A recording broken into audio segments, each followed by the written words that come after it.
بەڕێز شەلال گەدۆنی و نەری ئەنە کەسە لە ئۆپۆزیسیۆنی سووریا لە هەمبارگەوە لەگەڵمانە کاک شەلال سوپاس بۆ ئامادەبوونی بەڕێستان بەخێر بێن.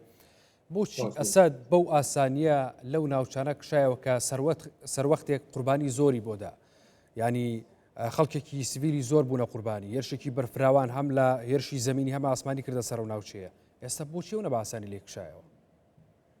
بە قەنەعەتی من کاکەجان سوپای سووریا سوپای ڕژیمی سووریا شەڕی پێ ناکرد. ئەوە سوپا نییە، ئەوە ئارتش نییە، ئەوە جێیش نییە، چونکە فەسادی ناو ئەو عەسکەر ناو ئەو جێشە زۆر زۆرە، عەقیدەی هیچ نییە، امتیازاتی هیچ نییە، معاشی هیچ نییە. یعنی لەشکرێکی لە سوپای سووریا تەسەووری بکەم معاشەکەی راتبەکەی شەهری مانگانە 5 بۆ 6 بۆ 7 دۆلارە. ئەوە چۆن شەڕەکەی کاکە گە مناڵەکەی برچی و ژینەکەی برچی بێ و دایکی باوکی برچی بێ، ئەوە دیفاعی دەبەر چیت بکەیت.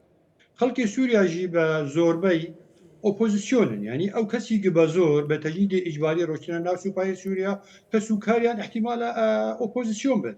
بۆ ئەوە سوپایەکی بە ناوی سوپا بە مەفهومی سوپا بە مەفهومی جێشی عقائدی گە دیفاعی بکە لەبەر ئەو وڵاتە لەبەر ئەو ڕژێمە هیچ نییە. بۆ ئەوە ئێستا سوپای سووریا شەڕی ناکە، شەر پێ ناکرێ، هەر ئۆپۆزیسیۆن چەکداری ئۆپۆزیسیۆن بەر و پێش ئەڕوان ئەوە بەس ئەنسیحابی دەکەن.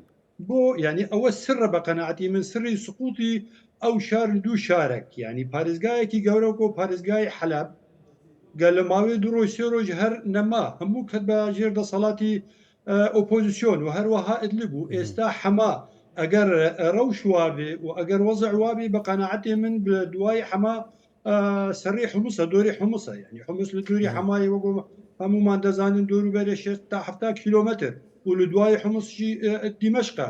ئەگەر بە ڕەئی من دۆستین ڕژێمی سووریا وەکو رووسیا وەکو ئێران وەکو حزب الله وەکو حەشدی شعبی عێراقی گەجارێکی تر سوپای خۆی نەبن لەسەر خاکە سووریا و شەڕی ئۆپۆزیسیۆنە سووریا نەکەن و بەرگەری لەبەر ئەو ڕژێمە نەکەن، ماوەیە چەند ڕۆژێک ڕژێمی سووریا دەڕوخی. ڕژێم تا ئێستا مایە لەسەر قاچی خۆی و هەر حیفاظی لەسەر خۆی کردووە، نە بە قەوەتی سوپای خۆی، بە قەوەتی ئەم دۆستانی ڕژێم ئەم حولەفای ڕژێم دیفاع لەبەر ڕژێم دەکەن بە چەکی خۆی و بەجێشی خۆی. بەڵام ئێستا وەکو دیارە وەکو هەموو چاودێژی دەڵێن ڕەوشی ئەو دۆستانی ڕژێمی سووریا وەکو جاران نییە وەکو پێشووتر.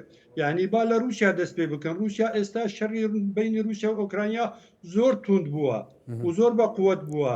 رووسیا هەموو زۆربەی ئیمکانیاتی خۆی لە سووریا و لە قاعیدەی حمێمی ڕاکێشا بردی بۆ ئۆکرانیا. بۆ ئەوە فەراغێکی گەورە و مەزن لە سووریا تشکیل کرد. حزب اللهی لوبنانیش ئەوە هەمومان دەزانن گە شەر لەسەری 2 مانگ 3 مانگ شەڕی ئیسرائیل لەگەڵ ئەو حیزبە و ماوەیە ساڵێکی هەر بەرگری لەبەر غەزا دەکرد و تەبگەری حەماس. ئەو حیزبە ئێستا چەکداری توانم بێژم لە 1970 قەوەتی ئەو حیزبەشی نەما. ئەوەشی فەراغێکی زۆر گەورە تشکیلی کرد بە تایبەتی لە پارێزگای حەلەب و لە حموس وەکو هەمومانی دەزانن گەریفی دیمەشق و حمص و بەشێک لە حەما و هەموو پارێزگای حەلەب ئەوە لە دەستی حزب الله بوو. ڕاستە ئیداریان لە دەستی ڕژێمی سووریا بوو، بەڵام ئەوی لەواری عملی لەواری پراکتیک بەرخەدان لەبەر ئەو پارێزگا بکردن و حیفاظ لەسەر پرسیارەکە ئەمەیە لوبنانی بوو.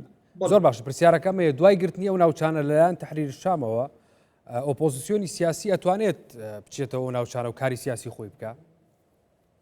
بە قەنەعەتی من تەرتیبات دەبێت ڕژێمی سووریا بڕۆخیانی. ئێمە وەکو ئۆپۆزیسیۆنی سووریا وەکو ئەتیلاف وەکو هەموو بەشەکانی ئۆپۆزیسیۆن لە ساڵی 2012 تا ئێستا هەموو مؤسساتی ئۆپۆزیسیۆن سووریا حاضرن ببن بە بەدیلی ئەو ڕژێمە گە ڕژێم بڕوخێ.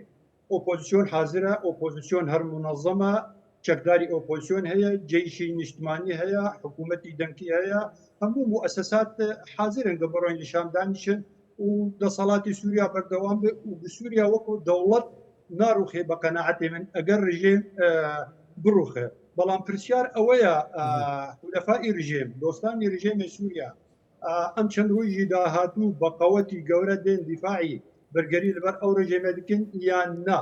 ئێستا چەند راپۆرێک هەیە ئەمڕۆ دەرچوون لە ئەمریکا لە وەکالاتی ئەنبائی عالەمی دەڵێن حزب الله بە هەزاران چەکدار دەرواسی ناو خاکە سووریا کردنە ئەمڕۆ پاش نیوەڕۆ ئەم ئێوارە. و رووسیا چەند باخیرەیەکی گەورە بەڕێوە نەگەیشتنە مینای لازقیە و تەکوس و چەکی گران و زۆر چەکی تێدایە بۆ گەی بەرگەری لەبەر ڕژێمی سووریا بکە. ئەگەر ئەو راپۆرانە ڕاست من ڕژێمی سووریا جارێکی تر دوینی و جارێکی تر شەڕی سووریا بەردەوام بکرد تا چەند ساڵێک کەس نازانێت بەڵام سەبەبی سیاسی دە قەنەعەتێمی بۆ ئەو شەڕە زیاتر ینی ئیدارەی ئەمریکا حالی ئیدارەی جۆ بایدن هەر حەزی لێیە و هەر جهدی دەکا مەساعدی زۆر پێش ئیداری ترامپ وەکو ئەڵێ بیکە ینی مانگونی وەک ما یەکەمتر لە مانگونی وەگە ئیدارەی جۆ بایدن بڕوە بەڵام ئەو ئیدارە زۆر ئیشی دەکا هەموو مەلەفاتی لە پێش ئیدارێت ترامپ تعقیب بکە وەکو چاودێژی دەڵێن وەکو هەموو ڕایگەشتی دەزانێت ترامپ هەر خۆت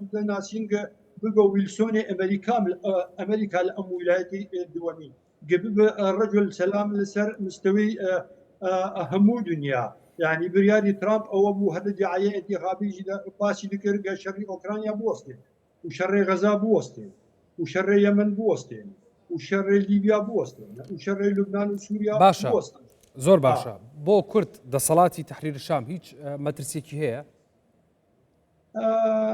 دەسەڵاتی تەحریر شام ینی ئەو تەبگەرا لەسەر لیستی تیرۆری ناودەوڵەتیە و لەسەر لیستی تیرۆری UN و لەسەر لیستی تیرۆری ئەمریکا هەموو ئوروپایە ئێمە وەکو کورد وەکو ئەنە کەسە تەبگۆ بەشەکەن لە ئۆپۆزیسیۆنی سووریا بەڵام هیچ شتێکلیمان نییە لەگەڵ ئەو جەبهەی بەرەی تەحریر شام ئەو جەبهەی تەحریر شام جەبهەیەکی لاو لیستی ئەرهابە ئێمە هێلی سۆرە کە تەعاملی لەگەڵ بکەن تا ئێستا بەڵام وەکو دیارە ینی ئەوە چەند ڕۆژێک ئەوە بوونە دەسەڵاتی فعلی حەقیقی لە شاری حەلەب و لە شاری حەلەب بە سەد هەزاران کورد هەیە ئەوانە هیچ نێزیکی کوردێک نەبوونە و هیچ ینی باسی کورد هەر دەکەن بە ئیجابی ئەمڕۆ وابزانم مەسئولێکی گەورەیان لەگەڵ کوردستان بیت و چاریش قسە کردبوو هەر بوو مەسئلەی ئیطمئنانی گەلی کورد ڕۆژئاوای کوردستان و لە سەرانسەری سووریا بەڵێ بەڕێز شەلال گەدۆ نوێنەری ئەنە کەسە لە ئۆپۆزیسیۆنی سووریا لە هەمبۆرگە و لەگەڵ مامووی سوپاس بۆ ئامادەبوونی بەڕێستان بەخێر بێن